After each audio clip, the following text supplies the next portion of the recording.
It is time for my favorite part of the show, Money, Power, Politics. Treasury Secretary Steve Mnuchin facing the hot seat on the Hill in just a couple of hours. He is set to give House lawmakers a classified briefing about his recent decision that you may have missed, his decision to lift sanctions on companies linked to Russian oligarch Oleg Deripaska. Remember who he is, the aluminum king of Siberia, one of Russia's wealthiest men, and a very close ally of Vladimir Putin. You also remember his name.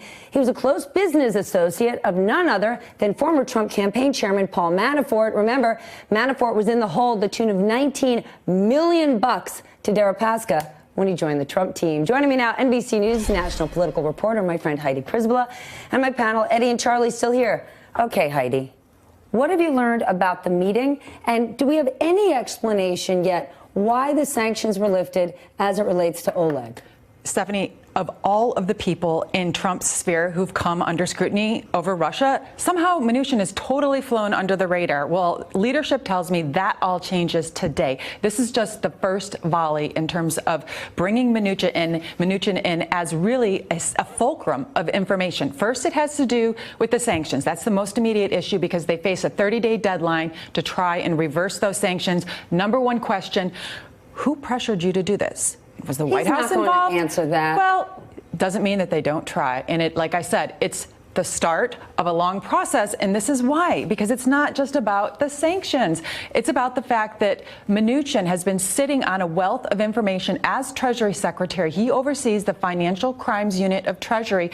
That is the unit where Mueller is getting his information and where Congress has been stonewalled. Who's heading the House Financial Services Committee now? Maxine Waters. She's going to demand all kinds of information about Deutsche Bank, which gave the president hundreds of thousands of dollars in loans, and which has been implicated in this mirror trading scandal involving corrupt Russian traders. There's just a wealth of information there. Second issue is that Mnuchin was the campaign finance chairman during the time when a lot of this activity with Russia was going on. So what does he know? And then thirdly, Democrats believe that because of that role, he is conflicted. He should not be the gatekeeper. The guy who was the finance chairman should not be the gatekeeper for the information that is now needed for Congress to answer.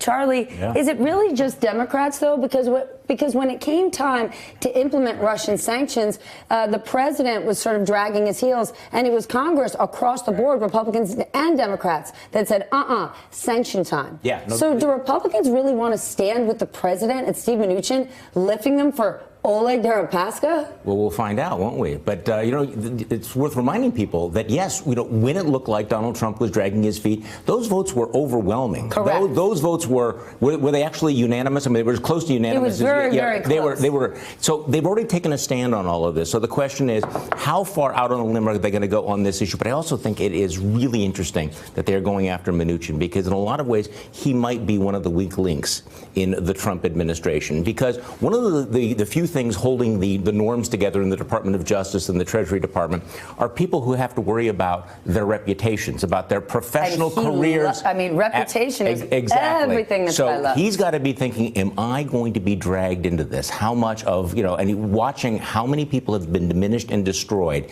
Steve Mnuchin does not strike me as a guy who is willing to light himself on fire for Donald Trump if the heat gets too hot. I can tell you right now the answer to that is yes. If you look at the letter summoning him, there were 7 different committee chairmen and women summoning him to the Hill, everyone from Maxine Waters to Jerry Nadler on Judiciary to the Oversight Committee that wants a piece of this and that they think Mnuchin is critical in terms of providing information. So you've got the conflict issue where he himself personally has to answer questions, and then in his role as Treasury Secretary, not providing Congress with information that it says it needs. Do you think he didn't think people would notice he lifted the sanctions?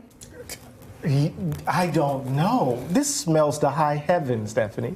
I mean, it's always the case that just Russians. They did it on December 19th, Stephanie, which was right as lawmakers were leaving town for the holidays. And which just before Steve Mnuchin and his Secret Service detail were headed to Cabo during the shutdown. That's right. And that set a clock. Giving Congress, jamming Congress. Congress only has 30 days to act. Well, that was 2 weeks that they lost right there. Did reporters ask Mnuchin or the Treasury Department at the time why, what's the rationale here? Has he had to give a public statement of why they did it? He has issued a statement, and the answer is this. He says that they are continuing to sanction Oleg Deripaska, the aluminum king himself, and that Deripaska has committed to essentially pulling back his investments in these 3 aluminum companies. I know I see the skepticism in your face, and that is why Congress members are skeptical too. That who's going to enforce that? Yeah, but hold on. Are you really going to separate? It's this part of Oleg's business, but not that part. I mean, Exactly. like it's Tony. It's not Tony Soprano's strip club. It's only his garbage removal business. Give me a break. That's the problem, right? Well, how do you map it out, and then how do you enforce it? This is a Russian oligarch. And who's lobbying for this? Who is talking Yes. to them and saying, okay, this is the way we can craft this. Let's go forward. Quick, before Especially we go with on break, let's with make sure all we of get this done. Yeah, but also with all of the scrutiny, the timing, this was breathtaking. And the fact that the timing was clearly designed for people not to notice, but seems awfully a huge misjudgment. Hey there, I'm Chris Hayes from MSNBC. Thanks for watching MSNBC on YouTube. If you want to keep up to date with the videos we're putting out, you can click subscribe just below me or click over on this list to see lots of other great videos.